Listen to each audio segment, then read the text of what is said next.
Tatiana is asking, Shalom Kavod Rav, Baruch Hashem, thank you for today's Shiur. These questions are about Sukkot. Number one, can wives help their husbands to build or disassemble the Sukkah since it's only a husband's mitzvah? Thank you, Rabbi.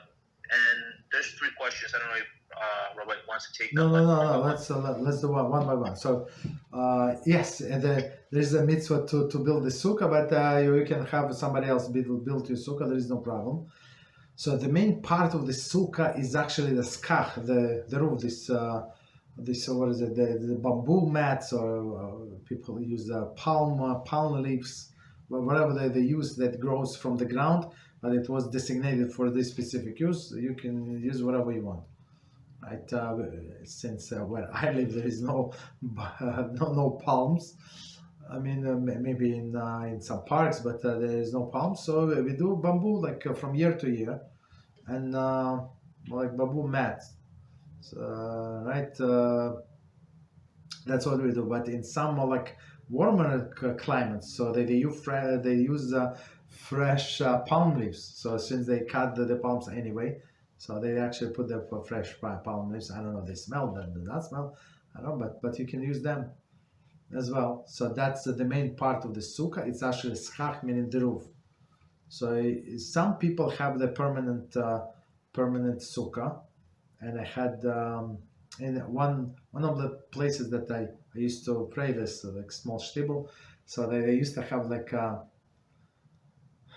I would not say garage, but I mean it looks like garage, but it was like behind the house, so it wasn't like some kind of storage room. Let's put storage, but from the cinder blocks, so meaning like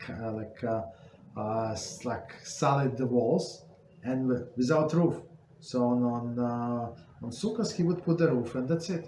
So you don't have to build the sukkah, so you can just like a Jew must do only the roof. And even when non-Jews, for example, put the roof, right? For you, like there is a huge communal sukkahs. Like in a place where I live, in one like in Borough Park, there's like half a block, like because you need to feed there like several hundred people, right? So like tiny sukkah is not going to work out. Right, so of course they're not going to do it. So they have professionals, carpenters do this sukkah, and once they complete, Jew lifts up the scarf, puts back, and there's no blessing on it. The blessing is only even if you do not do that. So there is no mitzvah to build. Okay, there is mitzvah to put scarf. No blessing. The blessing is to dwell in the sukkah. So on a dwelling, yes, when you sit in a sukkah and you eat the bread. That's okay. Here's the custom difference between Ashkenazic and Sephardic. So Ashkenazi and Sephardic would say blessing on a sukkah, l'shev b'sukkah, when we eat bread. That's given. But Ashkenazi custom is actually we would say l'shev b'sukkah even if we drink wine, because it's very important, or we eat mizonos, meaning cakes, cookies, whatever, all of these things. You also say because it's important food. You say l'shev b'sukkah, blessing on a sukkah. So of course you sit down. So you say barei minei mizonos. For example, you want to eat your piece of cake. So you say barei minei mizonos, and of course I skip the beginning. So I say l'shev b'sukkah. Okay. So that's that. So women can participate absolutely. Okay, what else? All right. The second question goes on. Number two, how much time the husband has to disassemble the sukkah after time's up? There is no mitzvah to disassemble the sukkah. So I mean, if you leave it till the next sukkah, so you can leave it. There's no such a mitzvah. The mitzvah again to dwell in the sukkah. So meaning, when the time for sukkah is come, you have your sukkah. That's it.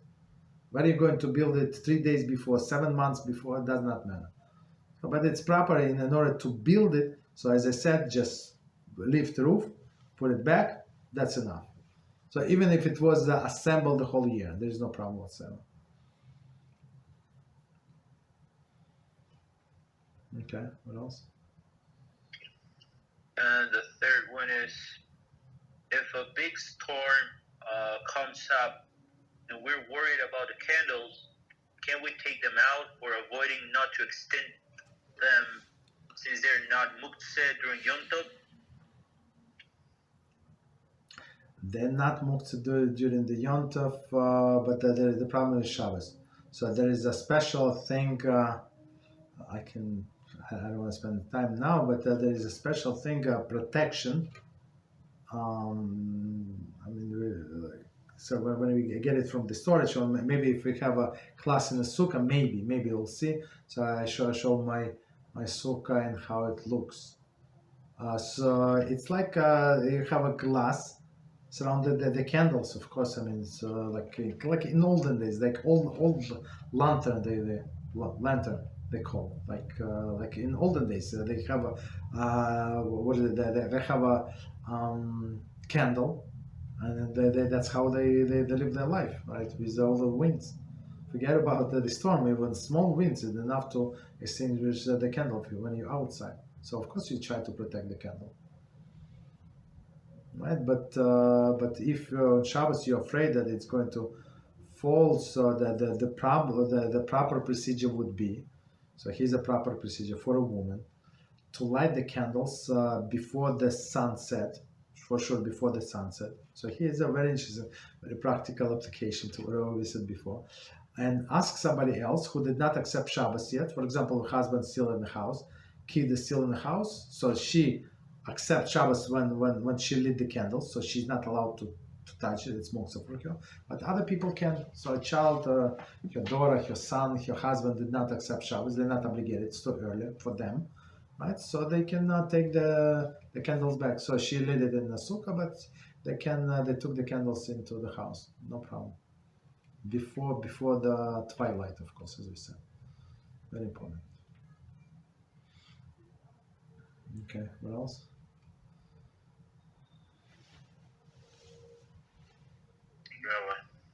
You're welcome.